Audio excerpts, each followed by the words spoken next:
Hey everyone, so it looks like you sent us a ton of stuff about fusion energy, and especially about this company, Helion Energy. I mean, fusion energy has been this sort of holy grail of clean energy, Yeah. promising almost limitless power. Mm-hmm.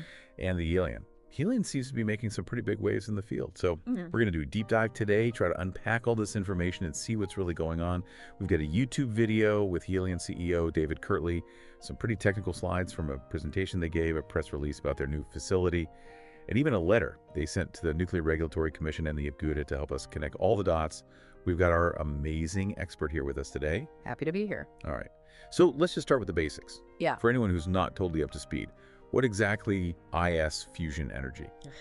Okay. Why is everyone so excited about it? Okay, so fusion is basically the process of taking these tiny little atoms, like hydrogen, Yeah. and smashing them together to create helium.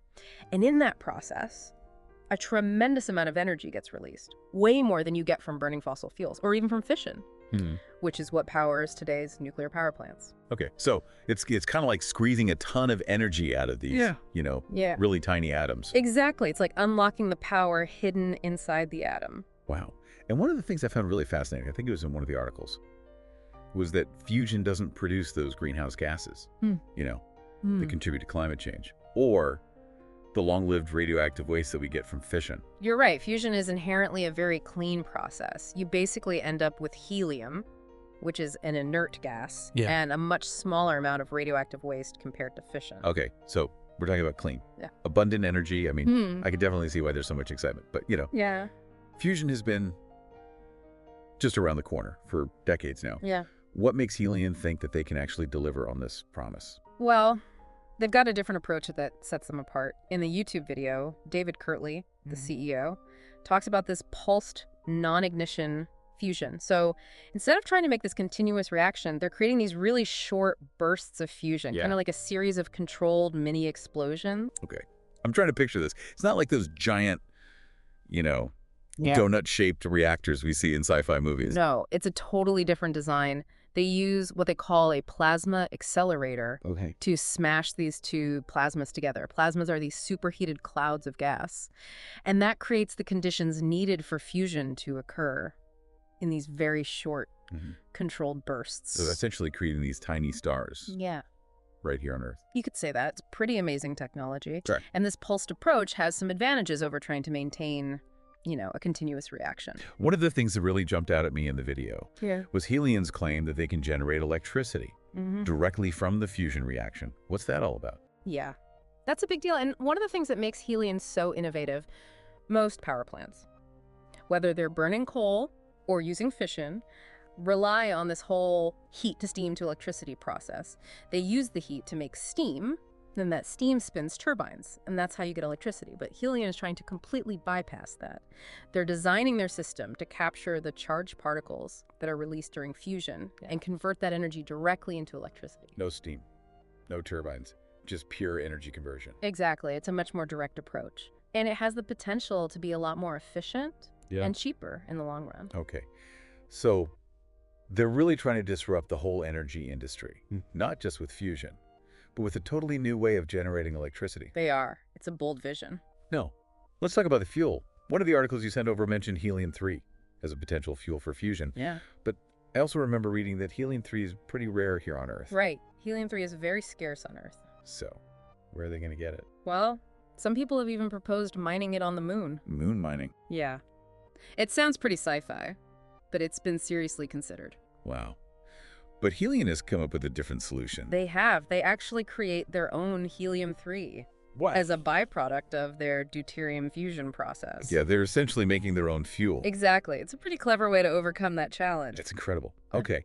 So they've got this unique approach to fusion. They're claiming to be able to generate electricity directly. And they've even figured out a way to make their own fuel. Yeah. But the thing that really catches my eye is this timeline. They're saying they want to have a commercial fusion power plant up and running by 2028. Yeah. That seems incredibly ambitious. I mean, scientists have been working on fusion for decades. Are they being realistic? Well, there's definitely a lot of skepticism. I mean, Uh-huh. The Popular Mechanics article you sent kind of highlights the long history of fusion research and all the challenges they faced along the way. Well, so what makes Helion so confident that they can do it so quickly? Well, they compare themselves to companies like SpaceX, which are known for their really rapid innovation and their willingness to kind of break through those technological barriers. In the YouTube video, Kirtley talks about the strategy of rapid prototyping and iteration. They've already built and tested 6 generations of their fusion technology, and they're currently working on the 7th. Wow. So they're constantly building, Right. testing, learning, and improving. Yes, they believe that this constant iteration will allow them to solve problems more quickly and get to that commercialization stage faster than those other fusion efforts that have these much longer development cycles. Okay. So it's kind of like applying a Silicon Valley mindset to fusion research. Exactly. Move fast and break things. Yeah. But hopefully not literally breaking things when it comes to fusion. Right. We don't want any uncontrolled mini explosion. Maybe not. All right. So let's say they actually pull this off. They build this working fusion power plant. Who are their customers going to be? I mean, who's going to buy this fusion power? That's a good question. And the answer is potentially everyone. But they've already announced some pretty big customers. Microsoft and Nucor, which is a steel manufacturer. Microsoft and a steel company. That's an interesting mix. It is. Microsoft has these massive data centers. They need a ton of electricity, and they're looking for clean and reliable sources. Fusion could be the answer for them. So our digital lives could be powered by fusion in the future. It's a real possibility. And Nucor is interesting because they need a lot of on-site power for their steel manufacturing. Fusion could give them a way to generate that power right there at their factories. Okay, so we're not just talking about plugging our houses into fusion power. We're talking about powering entire industries. Right. Fusion has the potential to revolutionize the way we produce and use energy. Yeah. One last thing before we move on. Yeah. I saw that Helion sent a letter to the Nuclear Regulatory Commission. What's that all about? Ah, that's an important issue. Fusion faces this unique regulatory challenge. It doesn't really fit neatly into the existing regulations for nuclear power, which are mainly focused on fission. Right, because fusion is a completely different process. Exactly. So Helion is actually arguing for a different regulatory approach.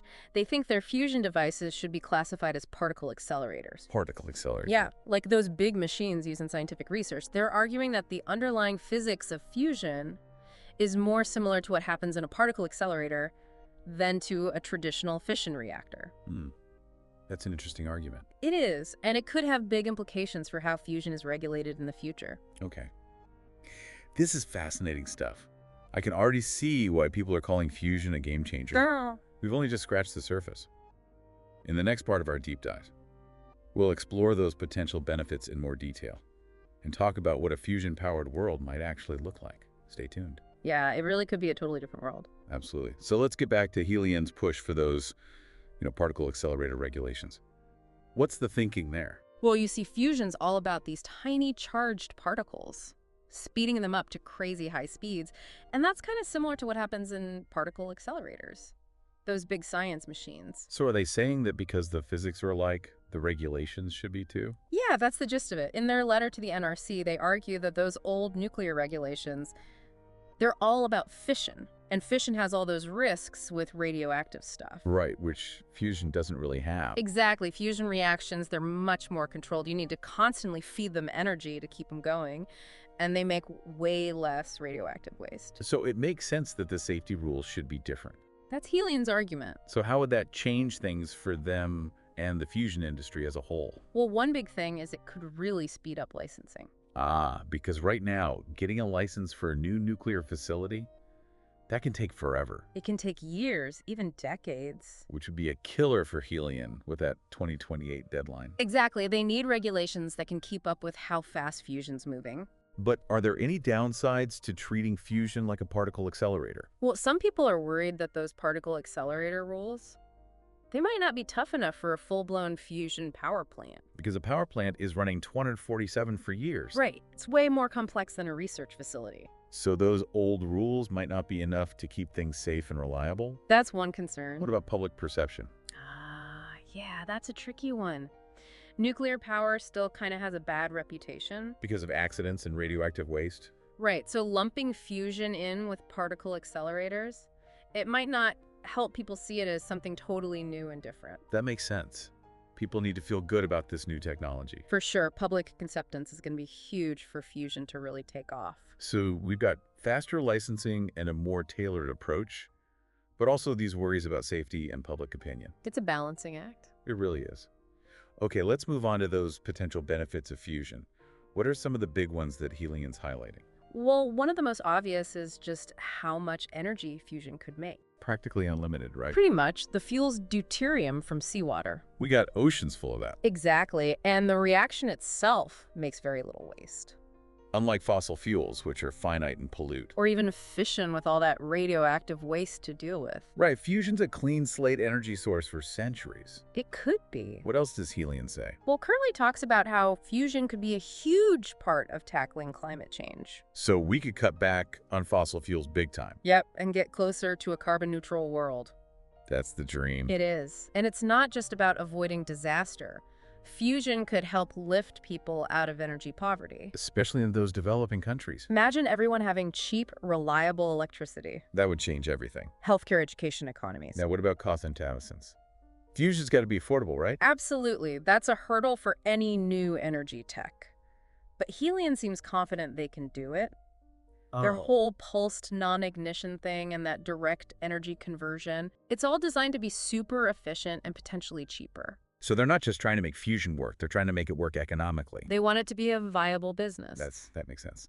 Now, speaking of business, what about jobs? Fusion could create a whole new sector of the economy. Really? Manufacturing, construction, operation, maintenance, research. Wow, and those are usually good-paying jobs. Often they are. And it's not just about shifting jobs around, it's about making more jobs. And if we're the leaders in fusion, that means we could export that tech. Absolutely, a global economic boost. So the stakes are high. Very high. It's a global race with huge rewards. Okay, let's talk about fusion beyond just making electricity. That Popular Mechanics article mentions spaceships. Yeah, fusion could be the key to interstellar travel. Really? All that energy, it could launch ships at unbelievable speeds. Reaching Mars or further in months instead of decades. Exactly, and it's not just speed. Fusion could power those ships for a long, long time. We could build outposts on the moon or Mars. Wow, this is blowing my mind. Okay, back to Earth for a sec. How could fusion change the tech we develop here? It's hard to say, but the potential's huge. Imagine AI, robotics, biotech, nanotech, all powered by fusion. So we're not just talking about powering the stuff we have now, but inventing completely new things. Right, limitless energy unlocks limitless possibilities. What about the impact on the global economy as a whole? It would be massive. Millions of jobs, new industries. So everyone benefits, not just the energy sector. Businesses, consumers, everyone. And energy costs would go down. Which helps everyone's bottom line. It sounds like fusion could create a whole new level of global prosperity. It could, but there would be challenges too. Investing in new infrastructure, retraining workers. And I bet the fossil fuel industry won't be happy. They won't, but think about when cars replaced horses. Right. There were growing pains, but in the end, everyone was better off. Exactly. Progress is often disruptive, but usually worth it. So those long-term benefits of fusion, they probably outweigh the short-term costs. I believe so. Okay. Now let's talk about something deeper. Fusion's impact on our relationship with the planet. This is where it gets interesting. We've talked about climate change. But how could fusion change how we interact with nature on a fundamental level? Imagine if we could meet our energy needs without hurting the environment. No pollution, no greenhouse gases. So we shift from taking from the planet to living in balance with it. Exactly. Fusion lets us live sustainably instead of constantly exploiting the Earth. That's a powerful idea. It is. We'd be part of nature, not separate from it. Okay, last question, a big one. If we get a fusion-powered world, what does that mean for humanity? That's a deep one. I don't have a simple answer. Depends on the choices we make. So it's not just about the tech itself, but how we use it. Right. Fusion gives us the power to solve so many problems, but it also brings new challenges and responsibilities. We could use it for good or for bad. Exactly. That's the choice we'll have to make. It's a huge responsibility, but an amazing opportunity. We're shaping the future through our choices today. That's a powerful thought. Yeah. Okay, I hope this deep dive has helped you understand fusion better. It's been a pleasure discussing it. And we'll keep exploring these cutting-edge topics right here on the Deep Dive. All right, so let's really let those imaginations run wild now. We've talked about how fusion works, why it's such a big deal, but now I want to play the what-if game. What if we jump ahead a few decades, and fusion power is as common as solar or wind energy are today? What would that world look like? That's a fantastic question, and I think it's one that more and more people are starting to ask. as fusion gets closer to becoming a reality. Yeah, because the implications are huge. It could touch pretty much every aspect of our lives. Absolutely. So let's start with the most obvious one, energy. Yeah. If we suddenly have all this, abundant, clean, Yeah. affordable fusion energy, how does that change the global energy landscape? Well, it would be a complete and utter game changer. In what way? For one thing, we could finally start to kick our addiction to fossil fuels.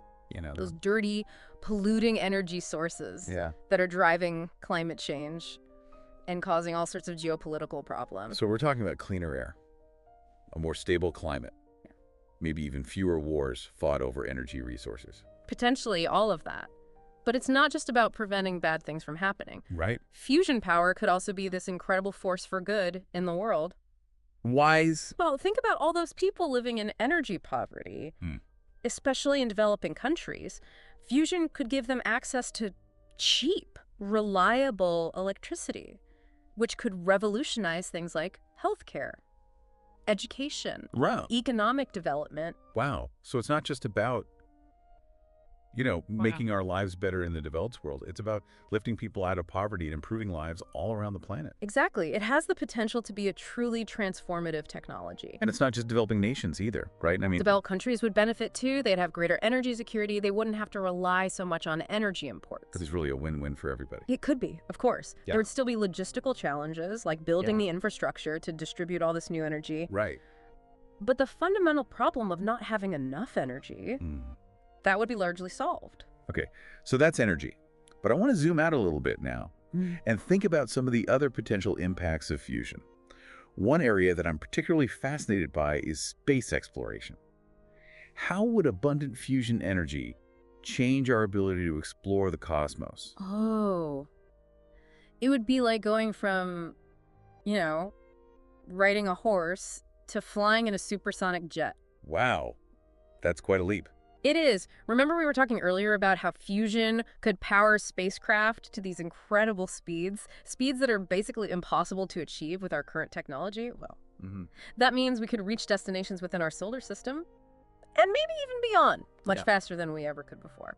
So are we talking about missions to Mars that would take months instead of years? Exactly, or even missions to the outer planets that might suddenly become feasible. And it's not just about speed either. Wow. Fusion could provide a long-lasting, reliable power source for those spacecraft, which would make it possible to establish permanent outposts on the Moon, on Mars, or even on other celestial bodies. Okay, now you're really blowing my mind here. It's pretty mind-boggling when you start to think about all the possibilities. Yeah, we're not just talking about, visiting other planets. We're talking about potentially living on them. It's a real possibility. That's incredible. Okay, let's come back down to Earth for a minute and talk about technology. How could fusion energy affect the development of new technologies here on our own planet? Well, it's hard to predict exactly what those breakthroughs would be. Right. But the potential is enormous. In what way? Well, imagine having the energy to power advancements in artificial intelligence, robotics, biotechnology, nanotechnology. You're not just talking about powering the technologies we already have. We're talking about enabling the creation of entirely new technology. Exactly. Things that we haven't even dreamed of yet. And all because we have this abundant, clean, cheap source of energy. Precisely. Energy is often the limiting factor when it comes to technological development. It's kind of like you, Saba, if you're trying to build a house, Yeah. but you only have a limited supply of bricks. I like that analogy. You can only build so much. But if you suddenly have an unlimited supply of bricks... You can build whatever you want. Exactly. And that's what fusion could do for technology. Okay. So we've talked about energy. We've talked about space exploration. We talked about technology. Let's talk about the economy for a minute. How would widespread adoption of fusion power affect the global economy? Well, we've already touched on the fact that it could create millions of new jobs in a whole range of industries. Right. But it could also lead to the development of entirely new industries that we haven't even imagined yet. So it's not just about shifting jobs from one sector to another. Yeah. It's about expanding the entire economic pie. Precisely. And all those new jobs and new industries would generate more wealth. And those economic benefits wouldn't just be limited to the energy sector. Right. Businesses and consumers would also benefit from lower energy costs. Which would have a ripple effect throughout the entire economy. Exactly. It sounds like fusion power could really usher in a whole new era of prosperity and innovation. It definitely has that potential. But, of course, Yeah. we have to be realistic. There would be challenges and disruptions along the way as well. Of course. No major technological transition is ever completely smooth. Like what? Well, for one thing, transitioning to a fusion-based energy system would require massive investments in infrastructure. Right. We'd need to build new power plants, new transmission lines, and all the other infrastructure that's needed to support a fusion-powered world. And I'm guessing there would be a lot of pushback from the industries that currently profit from fossil fuels. Oh, absolutely. They're not going to just sit back and watch their profits disappear. Right. But history has shown us time and time again that technological progress is often disruptive. It's like when cars replaced horses. The people who made money from horse-drawn carriages, they weren't too happy about it. Right. But ultimately, society as a whole benefited from the transition to a more efficient and advanced form of transportation. That's a great point. And I think the same thing would happen with fusion. So, Yeah. while there might be some bumps along the road, the long-term benefits of fusion power seem likely to outweigh the costs. I believe so. Okay. I want to shift gears one last time here Yeah? and talk about something that I think is really important. Yeah. It's about the potential impact of fusion power on our relationship with the planet. Ah, yes. This is a crucial aspect of the whole fusion story. We've already talked about how fusion could help us address climate change. But how can it change our relationship with nature in a broader sense? Well, for one thing, it would allow us to meet our energy needs without damaging the environment. Think about it. We could power our homes, our businesses, our transportation systems without producing greenhouse gases, without polluting our air and water. It's about moving away from this model of taking ultimately from the planet Yes. and toward a model of living in harmony with it. Exactly. Instead of seeing ourselves as separate from nature, we start to see ourselves as part of it. I think that's a really important shift in perspective. It is, and fusion could help us make that shift. It could. It offers us a chance to live sustainably in balance with the natural world. Instead of constantly exploiting it. Right. And it could even free up resources that are currently being used for energy production. So we could invest more in conservation, in restoration, in protecting the planet. That's a really beautiful vision. It is. It's a vision of a future where our energy needs don't have to come at the expense of the environment. Okay.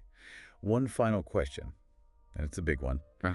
If we actually manage to create this fusion-powered world, what does that mean for the future of humanity? Wow.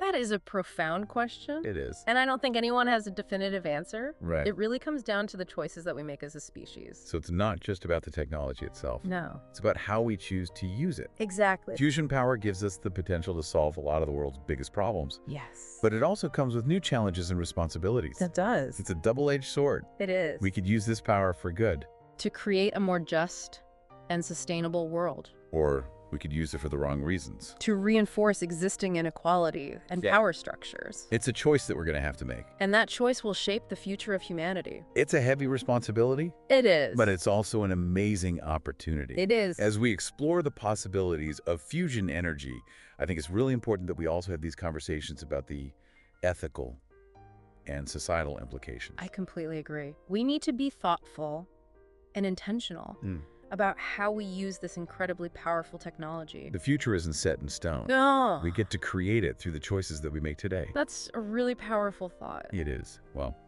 on that note, I think it's time to wrap up this deep dive into fusion energy. I hope this has given you a better understanding of this amazing technology and maybe even spark some new ideas and perspectives. It's been a pleasure exploring these ideas with you. As always. Thanks for joining us on The Deep Dive. We'll continue to explore the cutting edge of knowledge and bring you the insights you need to navigate this ever-changing world. Until next time, keep exploring, keep questioning, and keep diving deep.